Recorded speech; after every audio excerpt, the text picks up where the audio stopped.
Google reveals details about its next-generation language model, LaMDA. Nations fail to reach consensus about AI-powered killer slaughterbots. Bitcoins and other cryptocurrencies tumbles to a 6-month low, while YouTube accounts of prominent cryptocurrency exchanges are hacked in India. Did Apple really open gates for other payment providers on its App Store? And why is Google being sued by 4 attorney generals for its location policies? We find out all this and more. This is your weekly tech dose, Techila Shots. We have a lot to work through today, so let's get straight to it. We make a start with our AI and ML segment. Google has finally revealed details on LaMDA, its GPT-3 competitor. LaMDA are a family of language models ranging in size from 2 billion to 137 billion parameters. It has been trained on a massive dataset of around 2 trillion words. One way LaMDA is different from other big language models is that it is centered around dialogue, with half of its data coming from dialogues from public forums. Google has also fine-tuned LaMDA models to make them better, safer, and more likely to give factual responses. All these fine-tuned versions are facilitated by Google using crowd workers to gather specific and accurate dialogue data. This is particularly important because we are just a few years away from everyone having access to vast, planet-scale AI models that hopefully tell them truthful things in natural ways. However, these details are just the tip of the iceberg, and we await more details about LaMDA. A United Nations conference failed to agree on banning the use and development of slaughterbots at a meeting in Geneva last week, raising alarm bells among experts in artificial intelligence, military strategy, disarmament, and humanitarian laws. Slaughterbots are weapons that select and apply force to targets without human intervention. Instead, they make their decisions using artificial intelligence software. For the first time ever this year, the bulk of the 125 nations that belong to the United Nations Convention on certain conventional weapons said that they wanted new laws to be introduced on these killer robots. However, some countries that are developing these weapons, including US, UK, India, and Russia, were in opposition, making a unilateral agreement impossible.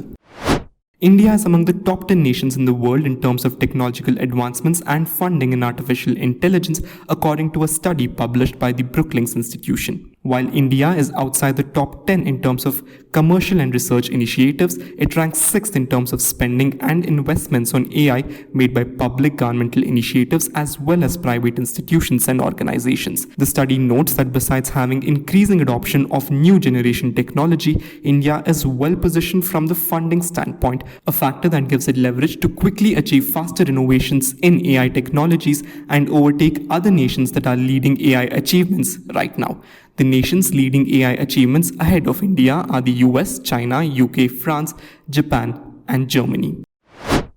News from the world of cryptocurrency. On Monday, Bitcoin tumbled and tested $33,000 levels, eroding 50% of value from its peak as fears of a Russian attack on Ukraine dimmed appetite for riskier assets. However, Bitcoin gained on the day as buyers stepped in to buy the cryptocurrency after dropping to its lowest levels in 6 months. However, other cryptocurrencies were struggling to move higher and follow the Bitcoin trajectory on Tuesday. Barring Bitcoin, all other 9 out of the top 10 digital tokens were trading lower during the trade on Tuesday. The global crypto market cap, which is the total value of all coins that have been mined, remained flat at $1.63 trillion. However, total crypto market value, which is the total amount of coins traded in the last 24 hours, zoomed more than 53% to $128 billion. Remember that in India, the RBI has called for a complete ban on crypto as it believes that partial restrictions would not work. But at the same time, it is considering issuing its own digital currency by leveraging the technology that powers crypto.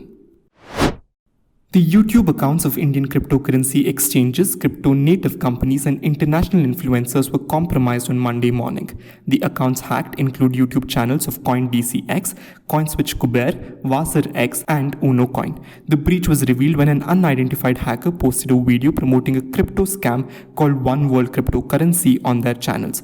A CoinDCX spokesperson tweeted on Monday, and I quote, "Our security team was swift in identifying and taking down the fraudulent video posted on CoinDCX's channel, limiting the video's reach. For a few of our subscribers who saw that video before it was removed, please disregard all of its content." End quote. Remember, in December 2021, the Twitter account of Prime Minister Narendra Modi was briefly compromised, and a hacker tweeted from the account stating that India has officially adopted Bitcoin as legal tender and that the government has officially bought 500 Bitcoins and is distributing them to all residents of the country. In other news, Google has hired former PayPal executive Arnold Goldberg to run its payments division.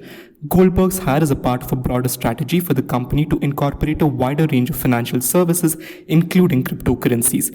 Google has historically avoided offering crypto as a part of its financial services. Google's president of commerce, Bill Ready, told Bloomberg, and I quote, "Crypto is something we pay a lot of attention to. As user demand and merchant demand evolves, we'll evolve with it." End quote. Google declined to divulge additional details about its crypto plans. News coming in from the big tech companies. Remember last week that we brought you the story of how Apple had agreed to comply with a Dutch mandate that asked it to open its App Store to alternative payment methods. Turns out that it hadn't. Hence, Apple has been fined €5 million by the Dutch antitrust regulator on Monday for failing to comply with its order. Apple on January 15th had said that it had complied with the December order from the Authority for Consumers and Market, but the regulator said on Monday that Apple has not complied with it. The Authority for Consumers and Markets in a statement said, and I quote, "Apple has failed to satisfy the requirements on several points. The most important one is that Apple has failed to adjust its conditions, as a result of which dating app providers are still unable to use other payment systems. At the moment, dating app providers can merely express their interest." End quote. The ACM has said that Apple would be subject to a weekly fine ranging from €5 million to €50 million until it complies. Google was sued by Texas, Indiana, Washington State, and the District of Columbia on Monday over what they call deceptive location tracking practices that invade users' privacy. In a statement, the Attorney General of Washington, D.C. said, and I quote, "Google falsely led customers to believe that changing their account and device settings would allow customers to protect their privacy and control what personal data the company could access. Yet, Google continues to systematically surveil customers and profit from customer data, a clear violation of consumers' privacy." End quote. However, a Google spokesperson refuted the claims, stating that the case is based on inaccurate claims and outdated assertions about Google settings. He said that Google has always built privacy features into their products and provided robust controls for location data, and that they would vigorously defend themselves and set the records straight. About 20 organizations as well as whistleblowers Frances Haugen and Sophie Zhang and former vice president of Facebook, Brian Boland, has urged the world's largest social media network to release its long-delayed India Human Rights Impact Assessment report, which allegedly highlights the company's role in spreading hate speech and inciting violence in India. The India Human Rights Impact Assessment report was an important element of Facebook human rights due diligence and at minimum should be made public, the group said in a letter to Facebook's Director of Human Rights. In response to the letter on Wednesday, Facebook said that the project has taken longer than initially projected due to the COVID-19 pandemic and is now in its final stages. Remember last year that the government had shot off a letter to Facebook seeking details of its algorithms in light of the whistleblowers' allegations. Instagram has started testing subscriptions, a new feature allowing creators to offer paid followers access to exclusive content. Currently, only 10 United States creators have gained access to this new feature.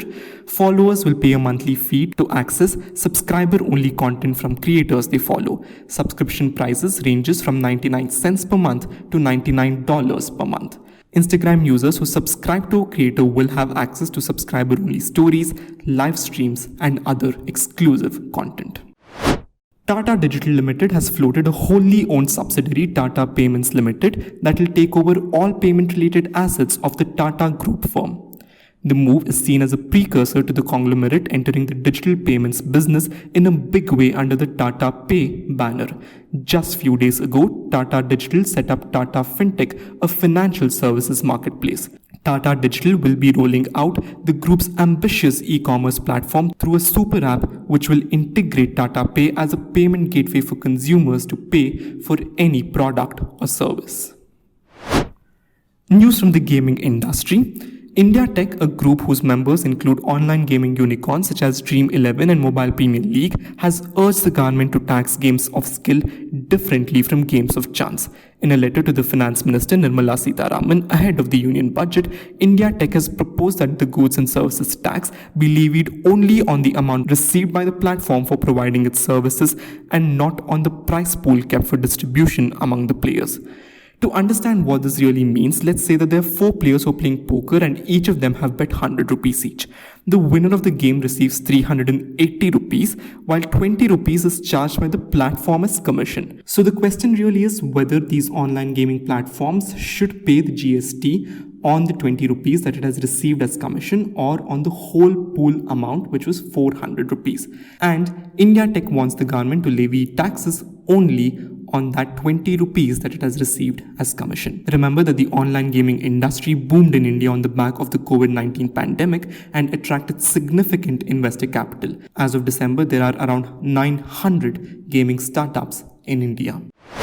And one piece of cheerful story to end our podcast. Pune-based Nexo Mobility, started by Atulya Mittal, a Harvard Business School alumnus, has built e-cycles that can run 1,000 kilometers at just ₹50 and can be charged like a smartphone anywhere. Yes, the company sells made in India electric cycles which come in 2 variants and with features such as double batteries and dual electric disc brakes. With fewer parts, the made in India cycles are low maintenance, thus saving more costs.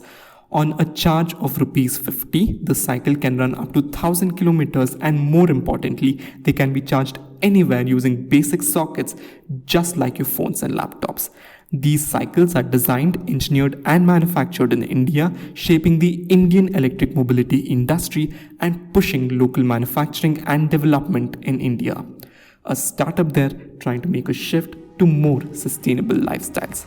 And with that, it's a wrap on this episode of Techila Shots. Do let me know what you think about these episodes and how they could be improved.